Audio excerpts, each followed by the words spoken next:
오늘은 말씀 나누시기 전에 옆에 분하고 어떻게 인사해야 될지 딱 멘트가 하나 떠오르시지 않으세요? 우리 이렇게 당신은 정말 하나님의 최고의 걸작품입니다. 우리 옆에 분들은 한번 잠깐 우리 인사하십시다. 걸작품 맞으시네요.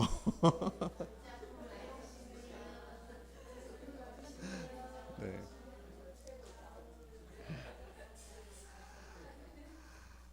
여러분 모두가 주님이 빚으신 최고의 걸작품답게 평안하시고 기뻐하시고 행복의 여정들을 달려내시기를 주님의 이름으로 축복합니다. 제가 고등학교 다닐 적에 학교에서 제2 외국어로 배웠던 언어가 독일어였습니다. 독일어 선생님께서 독일어는 영어하고 이렇게 좀 다른 것이 격과 성이 있다. 그래서 이 정관사가 변화되는 것들을 그냥 묻지 말고 외우라고 그렇게 해주셨어요. 그래서 1학년 때 여러분 혹시 독일어 배우신 분들은 지금도 기억나실 거예요. Der des dem den die der die das des dem das. 독일 안 배우신 분들은 모르시겠지만 독일어 배우신 분들은 뭔지 잘 모르지만 여하튼 외웠던 것들이 있습니다. 그래서 지금도 툭 치면은 der des dem den die der die das des dem das 그렇게 그냥 나옵니다. 흘러나옵니다.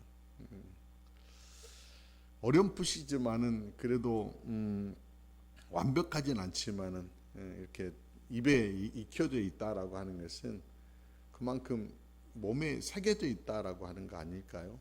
그런 것처럼 이게 습관이 이런 게 습관의 힘이라고 하는 겁니다. 습관의 힘. 우리 인생을 살아내면서도 특별히 영적으로 우리를 막 흔드는 이런 시대를 살 때에 우리가 가진 습관의 힘들이 결국 이런 어려움들을 돌파해낼 수도 있을 것이다 생각을 합니다. 뇌과학자였던 러셀 폴드렉이라고 하는 분이 쓴 책 보니까 습관의 알고리즘이라고 하는 이런 책이 하나 출판되었습니다. 이 책에 보니까 요지는 이런 겁니다. 우리가 어떤 목표에 다다르지 못하고 성공하지 못하면 사람들이 대부분 나는 그냥 의지력이 부족해서 그래 라고 그렇게 얘기한다는 거예요. 그런데 자신이 원하는 목표를 성공적으로 이루어내지 못하는 이유는 의지력이 부족해서가 아니라 습관화를 이루지 못했기 때문이다 라고 그렇게 얘기합니다. 물론 이 습관화를 이루는 것도 의지력하고 일정 부분 관련이 있겠지만은 꼭 의지력이라고 하는 것이 이게 좀 낮더라도 습관화만 잘 이루어낼 수 있다라고 하면은 어떤 목표들을 반드시 이루어낼 수 있다라고 하는 그런 얘기를 합니다. 그러면서 이 습관화의 어떤 알고리즘이 있다, 패턴이 있다라고 하는 그런 얘기를 합니다. 그래서 이제 그걸 잘 잡아내기만 하면은 얼마든지 좋은 습관 길들일 수 있고 얼마든지 성공적인 삶을 살아낼 수 있다라고 하는 그런 얘기를 하는데요. 저는 오늘 여러분들과 함께 몇 주간 동안 하나님께서 우리에게 기대하시는 성품이 있잖아요.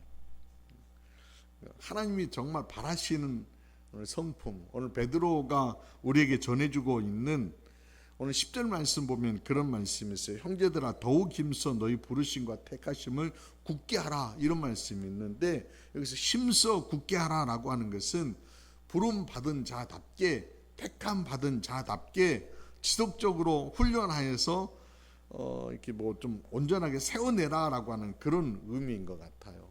그러니까 앞부분에 있는 지금 8가지의 주제를 지금 제가 여러분과 함께 다루려고 그러는데 그 8가지 주제들이 마치 하나하나 층층층 쌓아지듯이 이런 것들을 잘 쌓아서 거룩한 하나님의 성품을 담는 그런 사람들이 되어라라고 하는 그런 권면을 하고 있습니다.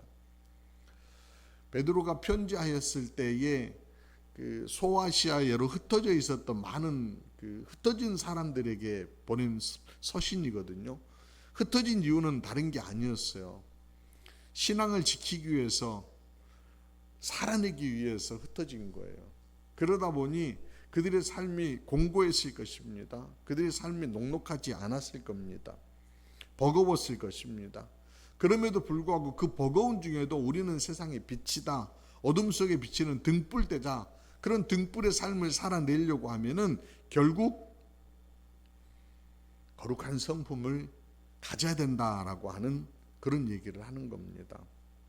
그래서 저는 여러분과 함께 몇 주간 동안 우리가 좀 이렇게 더하자라고 하는 그런 표현을 해서 그래서 더하기 여정이라고 그렇게 잡아봤습니다. 본 제목을 그렇게 잡아봤는데, 더하기 여정. 오늘은 뭘 더할 것인가? 믿음의 덕을 더해 봅시다 라고 하는 그런 주제로 여러분과 말씀을 나눠보려고 합니다. 베드로가 제시하는 하나님의 성품을 세우기 위한 더하기 여정의 첫 출발은 뭐예요? 믿음이라는 겁니다. 믿음은 대상이 있습니다. 그러니까 여러분 그 대상에 대한 어떤 신뢰, 대상에 대한 확신, 이게 바로 믿음인 거예요. 그러니까 우리가 분명하게 해야 될 게 뭘 믿느냐라고 하는 걸 여러분 반드시 확실하게 정해야 된다는 거예요. 우리가 뭘 믿습니까? 하나님 믿는 사람들입니다. 우리의 믿음의 대상은 분명하게 하나님이십니다. 그 하나님이 어떤 분이십니까? 살아계신 분이십니다. 온 우주 만물을 지으시고 또 다스리시는 창조주이시며 주관자이심을 우리는 믿습니다. 그뿐 아니라 그 하나님이요 우리를 사랑하신다는 겁니다. 사랑하셔서 죄에 허덕이고 있는 인생들을 죄에서 건져내시기 위해서 그 사랑의 증거로 예수 그리스도를 이 땅 가운데 보내셔서 그 예수 그리스도께서 십자가에 달려서 우리의 죄를 말갛게 멸하여 주심으로 말미암아 우리가 도리어 죄 없는 자 이제는 되었다는 겁니다. 요한복음 3장 16절과 17절 말씀 우리 요절처럼 외우고 있는 말씀이잖아요. 같이 한번 우리 외우시는 분들은 안 보고 외우셔도 좋고요, 그냥 이렇게 읽으셔도 좋습니다. 같이 한번 봅시다. 하나님이 세상을 이처럼 사랑하사 독생자를 주셨으니 이는 그를 믿는 자마다 멸망치 않고 영생을 얻게 하려 하심이라. 하나님이 그 아들을 세상에 보내신 것은 세상을 심판하려 하심이 아니요 그로 말미암아 세상이 구원을 받게 하려 하심이라. 아멘. 그 하나님 믿는 것은요 결국 하나님의 사랑을 인정하고 받아들이는 것입니다. 받아들이는 겁니다. 우리가 믿음을 마치 어떤 수학 공식에 따라서 기독교 교리를 머리에 이렇게 싹 집어넣었다 이런 게 아니에요. 받아들임이라고 하는 것은요 하나님을 받아들이는 거예요. 그래서 요한복음 1장 12절에 우리가 알고 있는 말씀, 영접하는 자, 그 이름을 믿는 자라고 그렇게 표현합니다.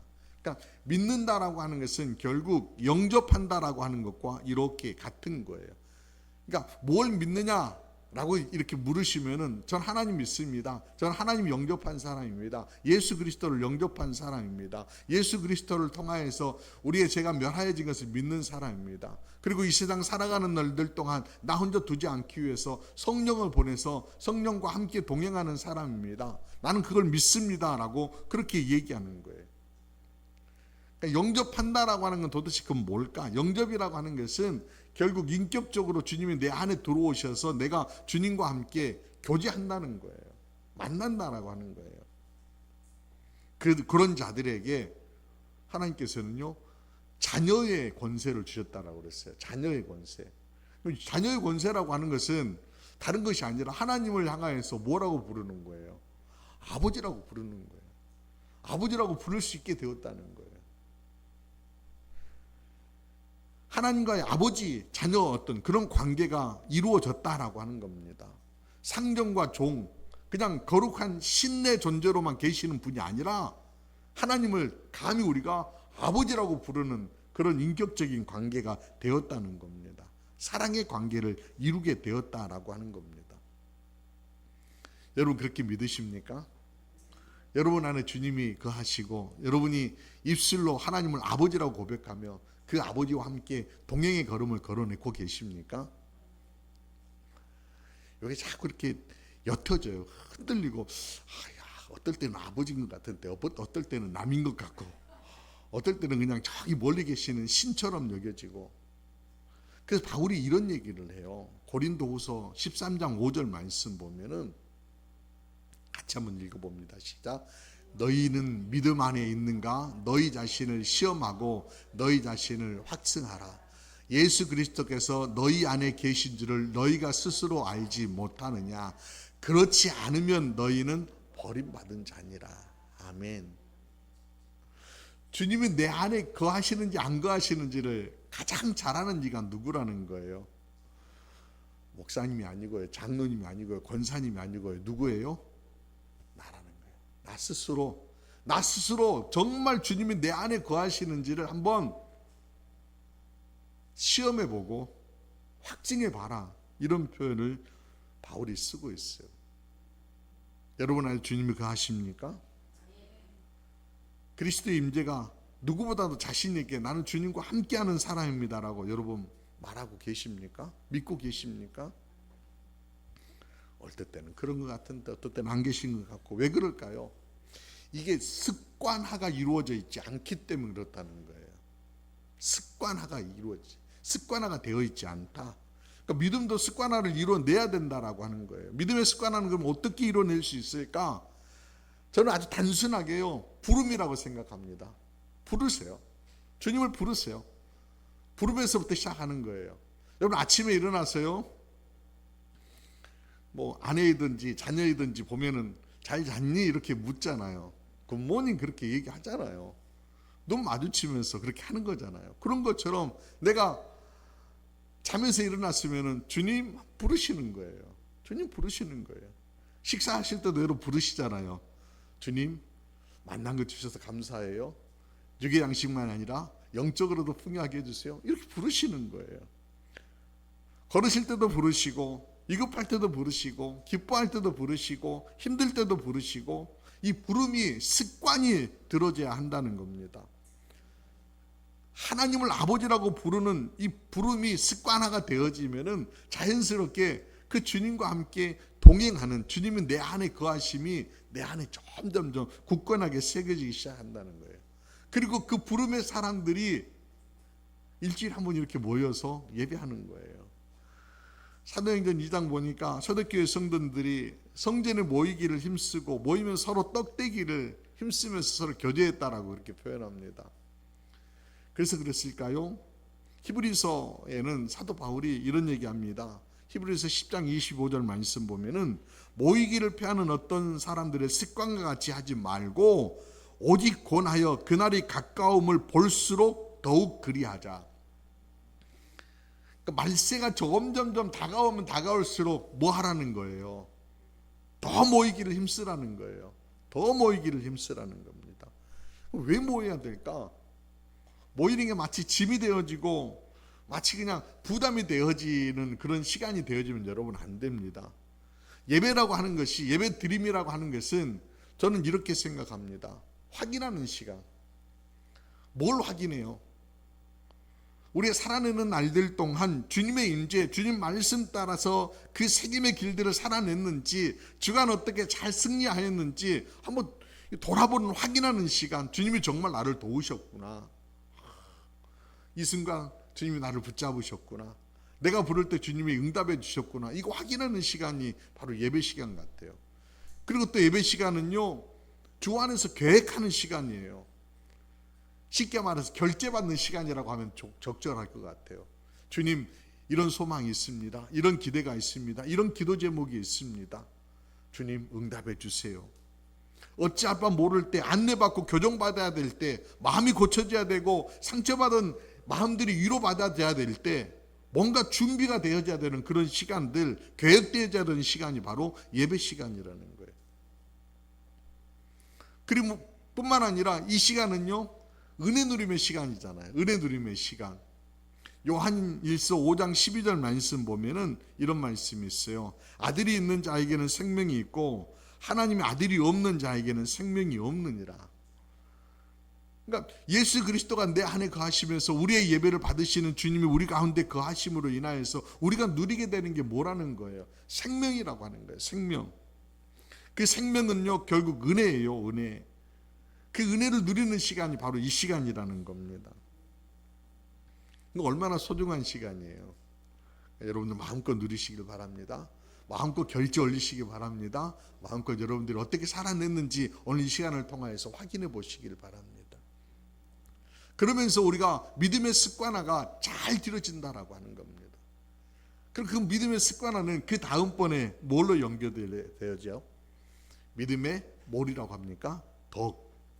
믿음의 기초, 믿음이 마치 집을 지을 때 기초 작업과 같은 거라고 하면은, 기초를 단단히 세웠다라고 하면은 그 기초 위에 덕을입니다. 덕을 세워야 된다라고 표현합니다.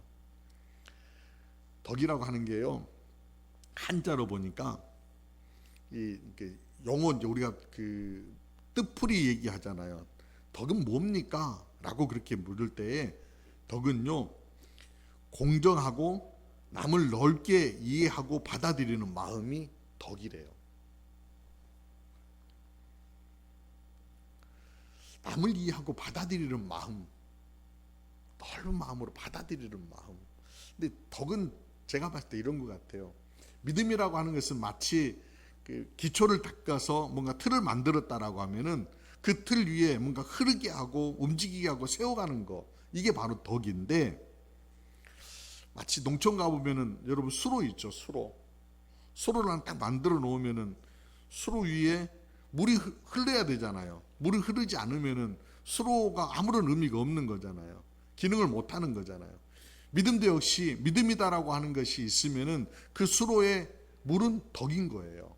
덕.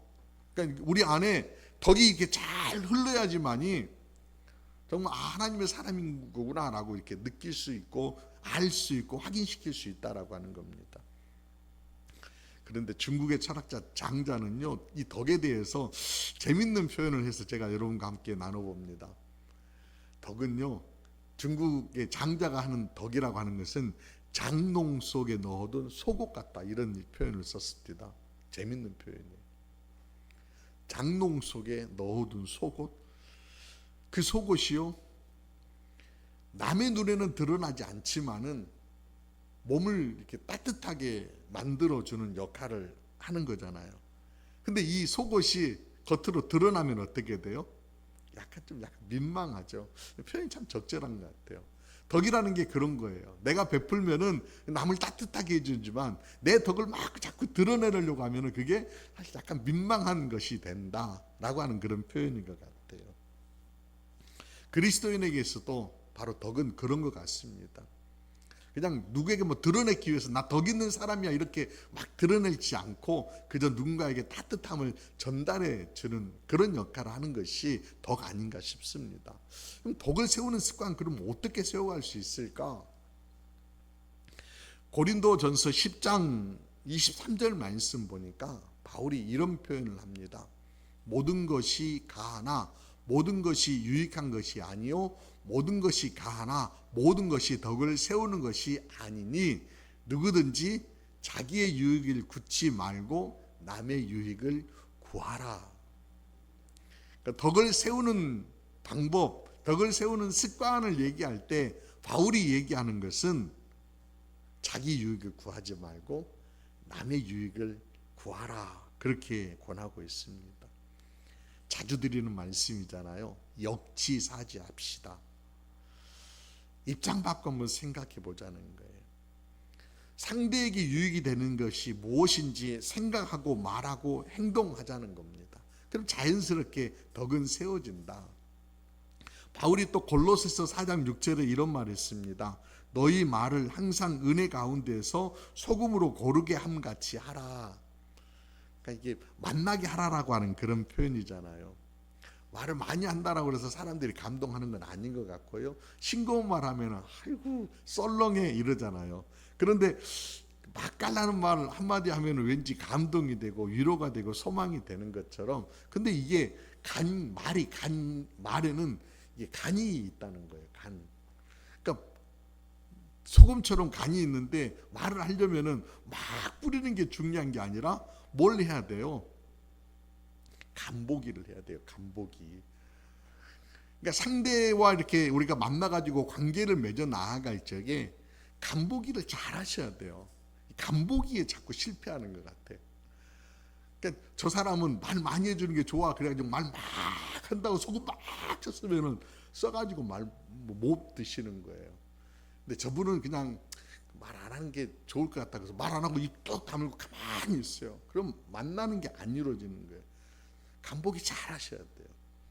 적절하게 뭐가 필요한지, 저분에게 필요한지 뭔지, 상대에게 필요한 게 뭔지 이걸 잘 살펴야 된다는 거예요. 그래서 지혜가 필요한 것이죠. 지혜로 말하는 것이 필요하다라고 하는 거예요. 좋은 말도 과하여서 막 칭찬한다고 긍정적인 말 해주면은요 좋을 것 같은데 꼭 그런 것만 아닌 것 같아요. 맨날 같은 말 안 해. 목사님 맨날 그냥 긍정적인 말만 안 해. 그런 얘기 많이 듣습니다. 그래서 제가 이게 간보기를 제가 잘 못해서 그러는구나, 그런 어떤 반성하게 됩니다. 잘 모를 때가 있어요. 그래서 우리에게 필요한 게 누구이실 것 같아요? 성령이세요. 성령. 여러분, 관계를 맺어내면서 기도한다라고 하는 게 참 중요하고, 저분에게 정말 필요한 것이 모를 때에 그때 기도하세요. 성령님, 우리 집사님에게 필요한 게 뭘까요? 성령님, 우리 장로님에게 필요한 게 뭘까요? 그렇게 한번 살펴보면은 그 다음에 성령께서 우리 연약함을 도우신다고 그랬잖아요. 로마서 8장 26절, 이와 같이 성령도 우리 연약함을 도우시나니 우리가 마땅히 빌 바를 알지 못할 때에 말할 수 없는 탄식으로 우리를 위하여 친히 간구하시다. 물론 간구라고 하는 것에 초점이 맞춰져 있지만은 이 말씀은 성령 우리 연약함을 도우신다라고 하는데, 여러분 우리 한번 방점을 두십시다. 막 말하지 마시고 막 행동하지 마시고 적절한 게 뭐인지 간 잘 보시면서 성령의 도우심 따라서 말하면은요 형제에게 유익이 되는 역할들을 할 수 있지 않을까 싶습니다. 어제 홍 권사님께서 좋은 예화 하나를 우리 단톡방에 올려주셨어요. 제가 그 예화를 또 사용해서 여러분과 나눌까 하다가 그 예화보다는, 그 예화는 이미 보셨으니까 곽선희 목사님 설교집을 보니까 이런 예화 하나가 있었어요. 여러분과 함께 나눠봅니다. 세계적인 그 수학 분야에서 명성을 떨치는 일본의 기쿠찌라고 하는 교수님이 계시는데, 이분이 영국의 옥스퍼드 대학에서 그 공부할 때 있었던 일이라고 해요. 동양 사람이 그 백인들과 함께 대학에서 공부하는데 기쿠찌 교수가 수학 시험에서는 언제나 1등을 하는 거예요. 그러니까 백인들이 아이고 동양 사람이 1등을 해? 2등은 백인인데 브라운이라고 하는 사람이 2등을 했어요. 그러니까 늘 시기 질투를 하는 거예요. 아이고 어떻게 동양 사람이 1등 해? 그러다가 어느 때에 이 기쿠찌라고 하는 분이 감기가 걸린 거예요. 독감이 걸려가지고 몇 날 며칠을 학교를 못 나온 거예요. 그러니까 당연히 이제 시험 치르면은 누가 1등 해요?